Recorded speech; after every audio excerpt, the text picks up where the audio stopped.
네, 지금까지는 이제 뭐 선거에 초점을 맞춰서 얘기를 했는데, 일단 뭐 선거는 대표를 뽑는 거 아닙니까? 그리고 이 대표는 representation이라고 하는 대의 활동을 하는 사람들입니다. 자, 그렇다면 이 대표와 대의의 의미라고 하는 것들, 이런 것들에 대해서 우리가 한 번쯤 생각을 해볼 필요가 있다라는 얘기죠.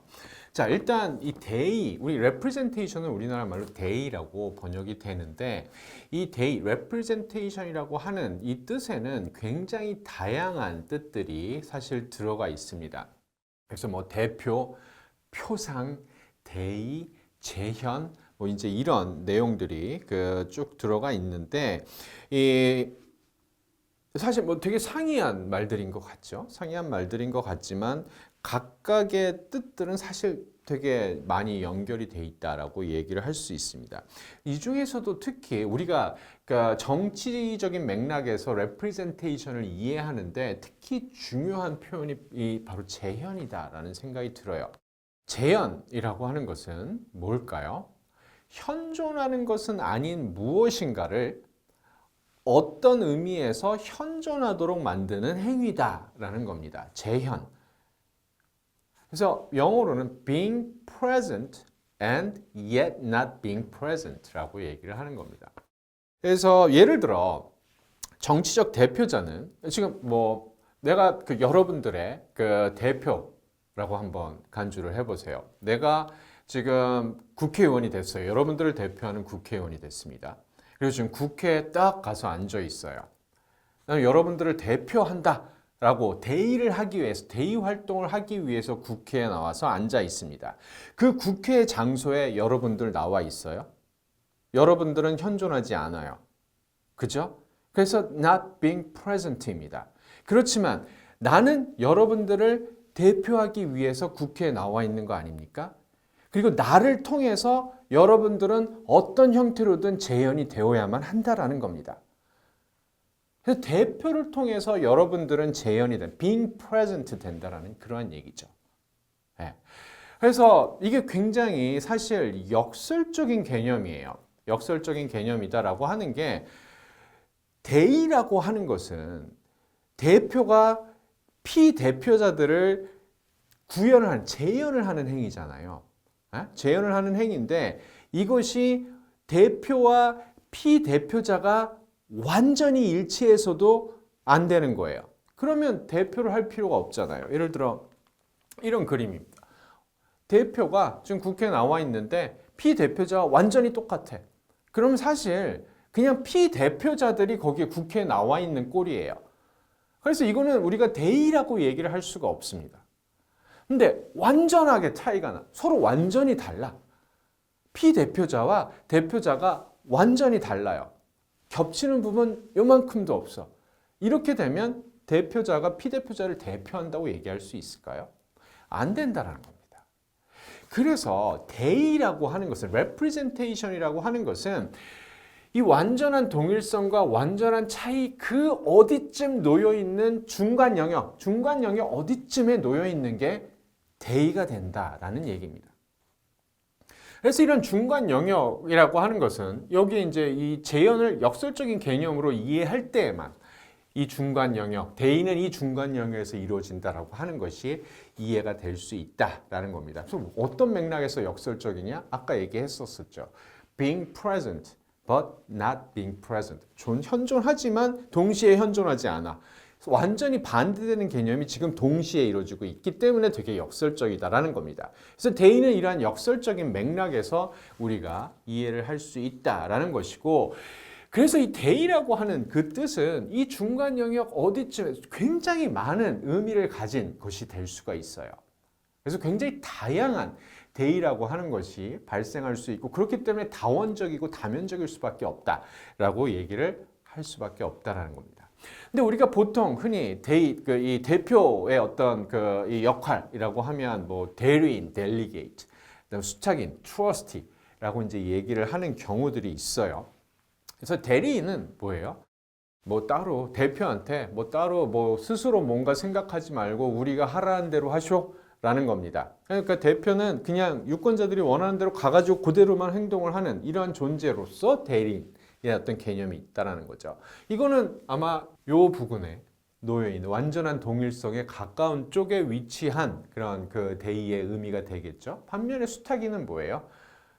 유권자들 무슨 생각을 하든지 아무튼 내가 유권자들이 원하는 방식대로 내가 알아서 판단하겠어.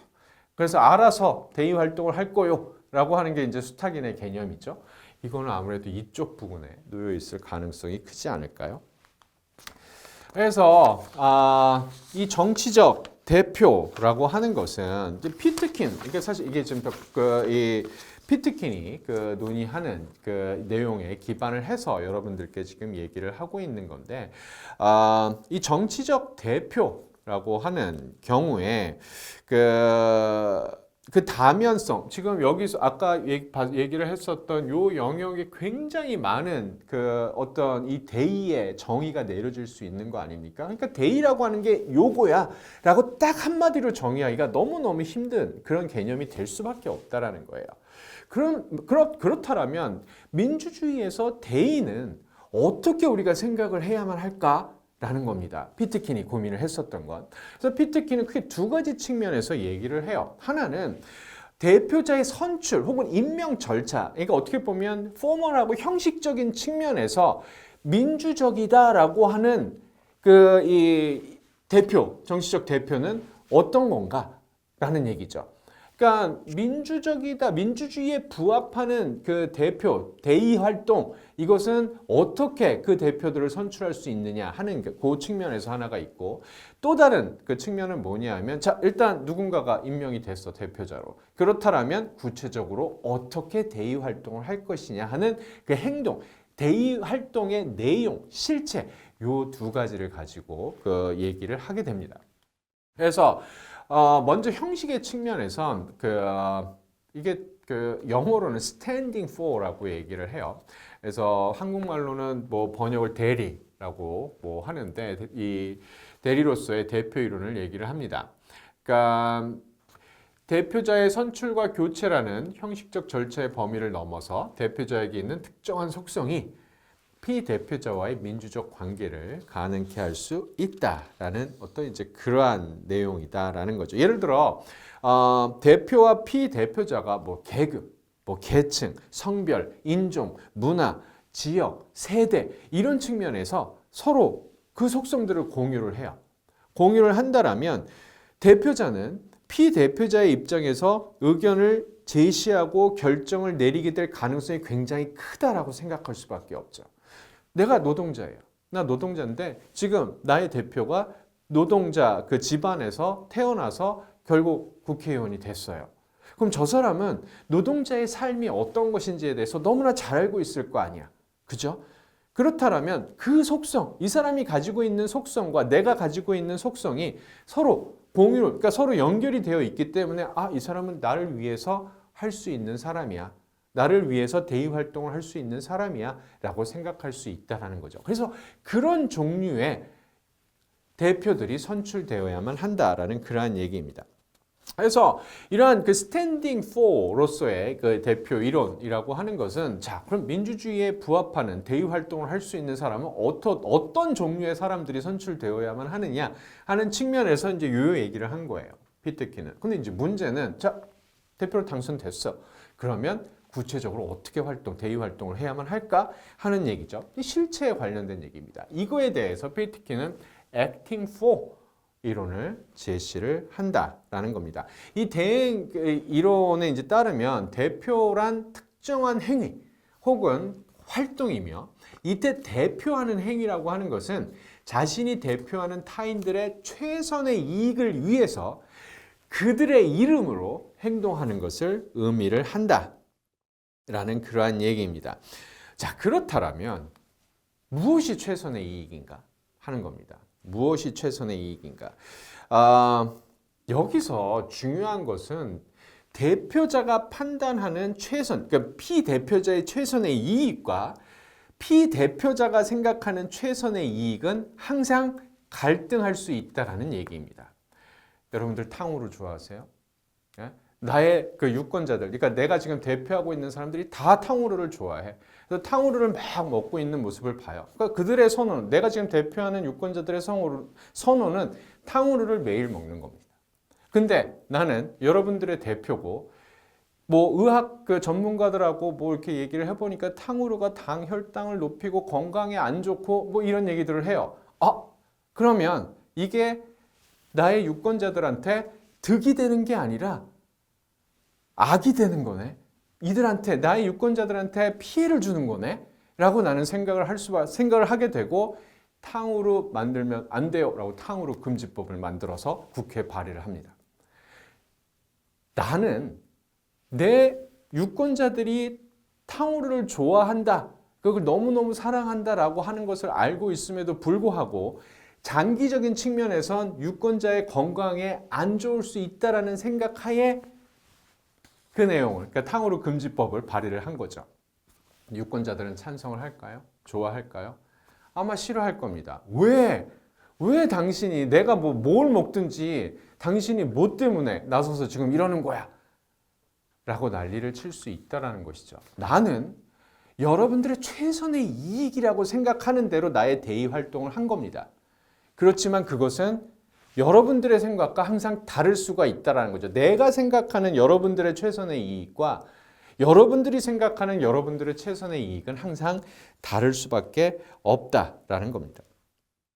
그래서 대표의 행동, acting for로서의 이 대의 활동이라고 하는 것은 결국 이렇게 이루어져야 한다는 거예요. 그러니까 대표자는 피대표자의 최선의 이익을 위해서 행동을 하지만 이러한 대표의 행위는 그들의 요구에 반응하는 방식으로 이루어져야만 한다는 겁니다. 그러니까 내가 탕후루 금지법 딱 발의를 할 때 유권자들한테 물어보지도 않아요. 내가 이런 거 뭐 할 텐데 어떻게 생각해요? 뭐 이런 거 아예 대답도 없이 그냥 물어보지도 않고 그냥 내가 이거는 뭐 우리 유권자들의 건강을 해치는 거니까 안 돼! 라고 하면서 그냥 금지법을 내 맘대로 발의를 해버려요. 반응하지 않았다는 겁니다. 그들의 요구를 물어보지도 않았다는 거죠. 이런 방식으로 해서는 안 된다라는 그러한 얘기입니다. 여기서 이제 중요한 것은 무엇이냐면 항상 상충할 가능성이 있다라고 하는 것, 상충할 가능성이 있다라고 하는 것이고, 그러한 상충할 가능성이 존재한다라는 상황에서 피대표자한테 가서 설명할 수 있어야만 하는 거예요. 내가 생각하는 여러분들의 최선의 이익은 바로 요것입니다. 그리고 이것은 여러분들한테 이러이러한 측면에서 매우 중요합니다. 지금 여러분들은 이것에 대해서 반대를 하고 있긴 하지만 내가 생각하기엔 이게 정말 중요하다라는 거죠. 이런 식으로 계속 유권자와 상호작용을 해야만 한다는 겁니다. 접촉을 하고 그들과 의견을 나누고 그들의 의견에 내가 반응을 하고 하는 방식으로 나의 대의 활동이 이루어질 때 비로소 acting for로서의 대의 활동이 가능해진다라는 그러한 얘기죠.